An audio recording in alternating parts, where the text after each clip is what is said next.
प्रिय विद्यार्थियों, मैं doctor Deepak Salvi, assistant professor in drawing and painting, आपके सामने द्वितीय वर्ष चित्रकला के बारे में मैं कुछ बताने के लिए उपस्थित हुआ हूँ। मैं चित्रकला विषय के द्वितीय प्रश्न पत्र के बारे में आपको द्वितीय वर्ष कला के द्वितीय प्रश्न पत्र के बारे में आपको जानकारी देना चाहता हूँ। चूँकि अपन चित्रकला विषय के बारे में पढ़ेंगे, इसलिए इस विषय से संबंधित पाठ्यक्रम और पाठ्यक्रम में क्या क्या चीज़ें अपन को पढ़ना है, किन किन विषयों को अपन को रेखांकित करना है, उनको पढ़ना है, तो ये जानना हमारे लिए सर्वप्रथम आवश्यक है। इसके साथ ही हम परीक्षा प्रणाली जो हो सकता है किसी विश्वविद्यालय ने या हमारे विश्वविद्यालय ने कोई परिवर्तन किया हो, तो उसे भी जानना हमें बहुत आवश्यक है। कैसे प्रश्न पूछे जाएंगे, कितने प्रश्न पूछे जाएंगे, कितने शब्दों के प्रश्न पूछे जाएंगे, ये सब की जानकारी होना हमें नितांत आवश्यक है। इसलिए मैं आपको द्वितीय वर्ष कला के द्वितीय प्रश्न पत्र के बारे में बताना चाहता हूँ। इसमें विद्यार्थियों, इसमें 3 प्रश्न पत्र होंगे। जैसा कि प्रथम वर्ष कला में भी आप 3 प्रश्न पत्र आपने दिए हैं, इसी प्रकार से 3 प्रश्न पत्र इसमें होंगे। तीनों प्रश्न पत्र कुल मिलाकर 200 पूर्णांक के होंगे, जिसमें पहला जो प्रथम प्रश्न पत्र जो है, पहला प्रश्न पत्र जो है वो study of full human figure यानी कि लाइफ स्टडी। इसके अंतर्गत आपको पूरे व्यक्ति का, पूरे मॉडल का पूरा चित्र बनाना है पेंसिल के द्वारा, जिसके अंतर्गत हमें छाया प्रकाश मतलब शेडिंग का विशेष ध्यान रखना है। छाया प्रकाश के साथ अनुपात बहुत महत्वपूर्ण बात है, अनुपात का हमें विशेष ध्यान रखना है। अनुपात से तात्पर्य कि हमारा जो शरीर है, उस शरीर में जो अंग हैं वो कौन से अंग किस अनुपात में बनाए जाएंगे। जैसे कि हमने सिर बनाया, किसी मॉडल का सिर बनाया, तो सिर का लगभग 7.5 गुना अगर खड़ा है तो लगभग 7.5 गुना उसका पूरा शरीर होता है। उसी प्रकार अगर सिर बनाया और सिर बनाया तो सिर पे आँखों की स्थिति कहाँ होगी, कितनी लंबाई होगी, कितनी चौड़ाई होगी, दोनों आँखों के बीच में एक आँख का गैप होता है, तो ये कितना होगा, कान कहाँ पे अवस्थित होंगे, कान कैसे बनाएंगे, नाक कितना बड़ा होता है, लिप्स कितने होते हैं, कितने बड़े होते हैं, किस आकार में होते हैं। पुरुष है तो पुरुषों की होठों के आकार किस प्रकार से होते हैं, स्त्री है, महिला है मॉडल हमारी, तो उसके लिप्स किस प्रकार से होंगे। इसके बारे में हमको पूरे वर्ष भर अध्ययन करना है, डिटेल स्टडी करना है ह्यूमन फिगर की। ये प्रश्न पत्र आपका 90 अंकों का होता है, जो पूरी तरह से प्रायोगिक है। इन तीनों प्रश्न पत्रों में प्रत्येक प्रश्न पत्र में हमें समान रूप से पास होना आवश्यक है। ऐसा नहीं एक प्रश्न पत्र में अच्छे मार्क्स आ गए तो दूसरे प्रश्न पत्र में वो जुड़ जाएंगे, ऐसा नहीं। इंडिविजुअल प्रत्येक प्रश्न पत्र में आपको पास होना अनिवार्य है। यह लाइव स्टडी हम मॉडल को बिठाकर करेंगे, पूरे साल भर करेंगे। इसका जो एग्ज़ाम होता है वो 5 घंटे का होता है। 5 घंटे के एग्ज़ाम में आपको इसको पूरा ड्रॉ करना होता है, ह्यूमन फिगर को ड्रॉ करना होता है। फिर हम आते हैं दूसरे प्रश्न पत्र पर। द्वितीय वर्ष कला का दूसरा प्रश्न पत्र, history of Indian painting and sculpture. इसके अंतर्गत हम पूरे प्रश्न पत्र में भारतीय चित्रकला का और मूर्तिकला का इतिहास का अध्ययन करेंगे।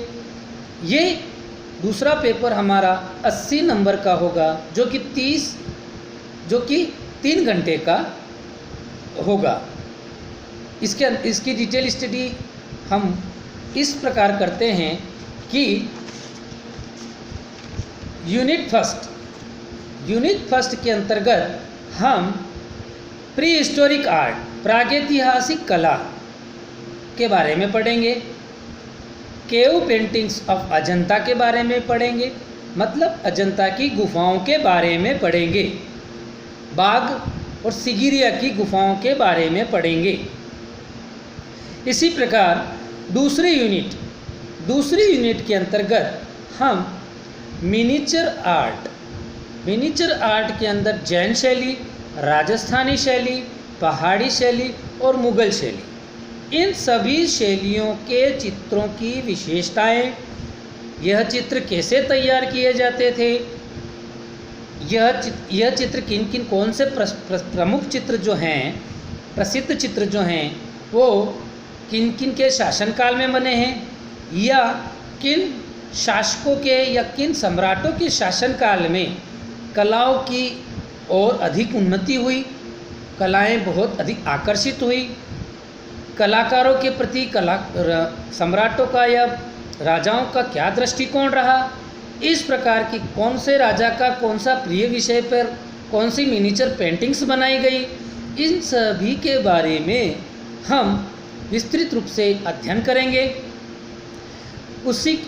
इसी क्रम में थर्ड यूनिट के अंतर्गत हम बंगाल के पुनर्जागरण काल के बारे में, बंगाल रेनेसा के बारे में पढ़ेंगे, जिसके अंतर्गत बंगाल के पुनर्जागरण काल में किन कलाकारों ने अपने कला कर्म को, अपनी कला यात्रा को किया, कैसे चित्रों का निर्माण किया, किन विषय वस्तुओं को लेकर चित्रों का निर्माण किया, किन माध्यमों में उनको निर्माण किया चित्रों का, उनको हम पढ़ेंगे। इसके अंतर्गत रविंद्रनाथ टैगोर, नंदलाल बसु, अवनींद्रनाथ टैगोर और उसके कुछ समकालीन कलाकार जैसे कि अमृता शेरगिल, NS बेंद्रे, MF हुसैन, के हैबर और भी कई कलाकार हैं जो पुनर्जागरण कालीन समय से या उनके समय से लेकर कुछ दशकों तक उन्होंने पुनर्जागरण काल में अपनी कला यात्रा को जिया और कला कर्म किया और भारतीय कला को विश्व पटल पर एक नए दृष्टिकोण से स्थापित किया। इसके अंतर्गत हम ये चीज़ पढ़ेंगे। अब नया टॉपिक है, नया यूनिट है यूनिट फोर्थ के अंदर हड़प्पा और मोहनजोदड़ो की कला के बारे में, मौर्य और शुंग कालीन कला के बारे में हम अध्ययन करेंगे। हड़प्पा की खोज कैसे हुई, किन्होंने खोज की, मोहनजोदड़ो किस प्रकार की खोज हुई, वहाँ से हमें कौन कौन सी कलाकृतियाँ प्राप्त हुई, उन कलाकृतियों की कलात्मक उपलब्धियाँ क्या क्या है, वो कलाकृतियाँ हमारे लिए क्यों बहुमूल्य है, अमूल्य है, पूरा निधि है, इन चीज़ों को हम पढ़ेंगे। कहाँ से कौन सी चित्र, कहाँ से कौन सी मूर्ति हमें प्राप्त हुई और उसकी क्या विशेषता रही, इसे हम पढ़ेंगे। मौर्य और शुंग काल, इसी यूनिट में 4th यूनिट में मौर्य काल और शुंग काल में इनके कलाकारों ने कैसे काम किए, मौर्यकालीन कला की क्या विशेषता रही, किस मूर्ति को देखने के बाद हम स्वाभाविक अनुमान लगा सकते हैं कि ये मौर्य काल में बनी होगी या ये शुंग काल में बनी होगी।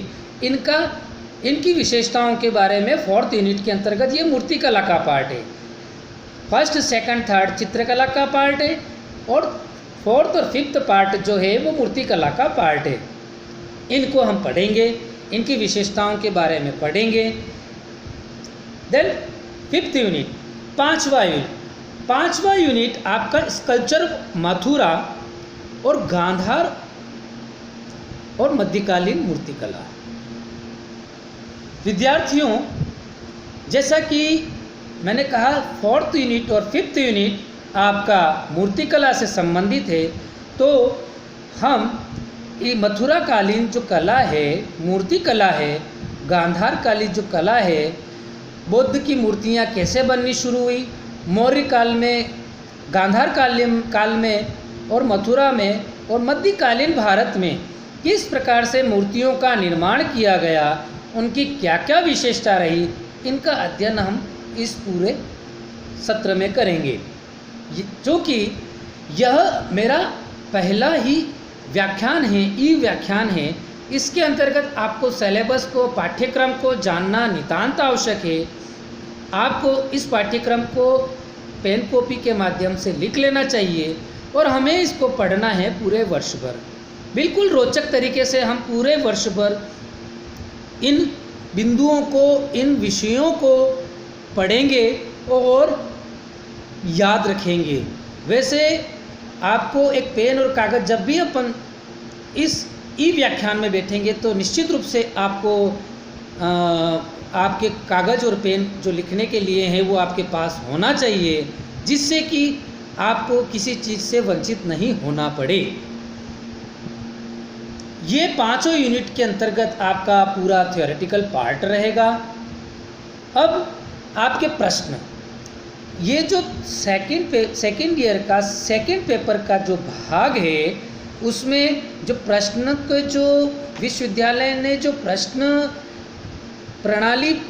पूछने की जो प्रणाली बना रखी है, उन प्रणाली कैसी प्रकार की है आप देख लीजिए, सुन लीजिए, समझ लीजिए कि हमें कैसे कैसे प्रश्न विश्वविद्यालय से पूछे जाएंगे विषय से संबंधित।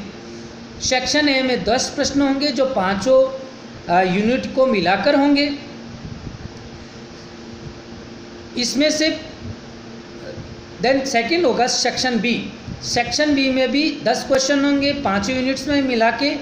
एक यूनिट से 2 प्रश्न आएंगे जिसमें से आपको एक प्रश्न करना है। तीसरा यूनिट है आपका सेक्शन सी। सेक्शन सी में आपको 4 क्वेश्चन पूछे जाएंगे। 4 क्वेश्चनों में से आपको 2 प्रश्नों का उत्तर देना है। यह डिस्क्रिप्टिव होगा, यह विस्तृत लेखन वाले प्रश्न होंगे जिनका उत्तर अपना को विस्तृत देना है। तो ये 3 यूनिट के प्रश्न को मिलाकर आपका ये सेकंड पेपर जो पूर्ण रूप से सैद्धांतिक है, इसको आपको करना है। इसके मार्क्स अधिकतम 80 नंबर हैं। तो यदि हम इन विषयों के जो यूनिट बनाए हैं, इन यूनिट को हम व्यवस्थित क्रम से प्रत्येक टॉपिक के ऊपर हम समझेंगे तो निश्चित रूप से हम अच्छे मार्क्स, हम इस एग्ज़ाम, जो जब भी एग्ज़ाम होंगे तो हम इसमें अच्छे मार्क्स ला सकते हैं। वैसे तो बहुत सी पुस्तकें आप अलग से भी पढ़ सकते हैं, किंतु मैं आशा करता हूं कि आप इन व्याख्यानों के माध्यम से मुझसे जुड़े रहें। तो इन विषयों पे हम प्रत्येक विषय को लेकर हम अच्छी चर्चा करेंगे, अच्छी स्टडी करेंगे और हमें रोचक तरीके से रुचि लेकर इन विषयों को हम अच्छे तरीके से पढ़ाई करेंगे और अच्छे मार्क्स लाएंगे। देन थर्ड पेपर है आपका आउटडोर स्टडी। 2 पेपर की बात हो चुकी है। पहला पोर्ट्रेट लाइफ स्टडी का है जिसमें फुल ह्यूमन स्टडी है, लाइफ स्टडी है। देन सेकंड है आपका थ्योरी है हिस्ट्री ऑफ इंडियन पेंटिंग और स्कल्पचर, जिसको 5 यूनिट के माध्यम से अपनों ने डिस्क्राइब किया। Then third unit third paper आपका आउटडोर स्टडी है, जो एक कला के विद्यार्थी के लिए बहुत ज़रूरी है जानना। आउटडोर स्टडी क्या होता है।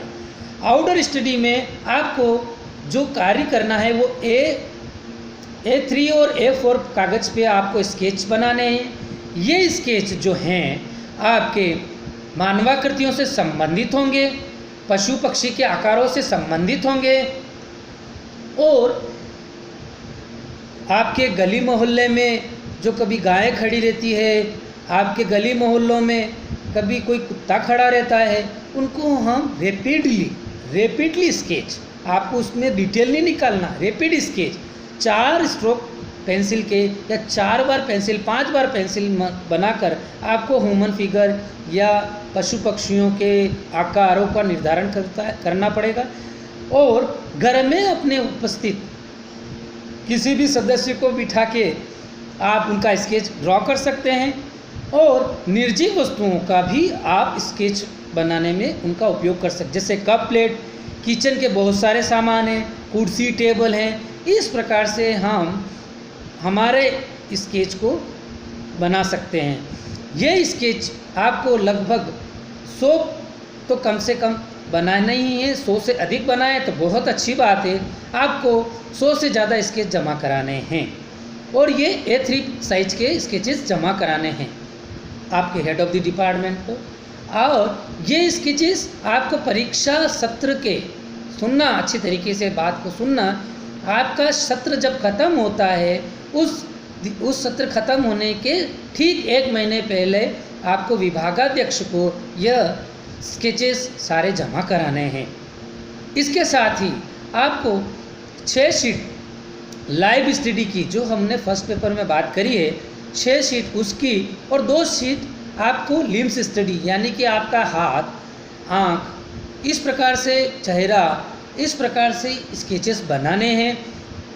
और ये 2 शीट उस प्रकार से रिपीटली जो आपने स्केच बनाई है ड्राइंग शीट पे, इनको आपको एंड ऑफ द सेशन ये आपको जमा कराने हैं विभागाध्यक्ष को। तो प्रिय विद्यार्थियों, यह पहला अपना लेक्चर था, और इसको अपन अच्छे तरीके से करेंगे। आशा करते हैं कि आप अधिक से अधिक, आप भी और आपके साथियों को भी इन ई-लेक्चरों के माध्यम से जुड़ें। तो मैं अपनी वाणी को विराम देता हूं, और अगले लेक्चर में अपन निश्चित रूप से इन विषयों के ऊपर बातचीत करेंगे। धन्यवाद।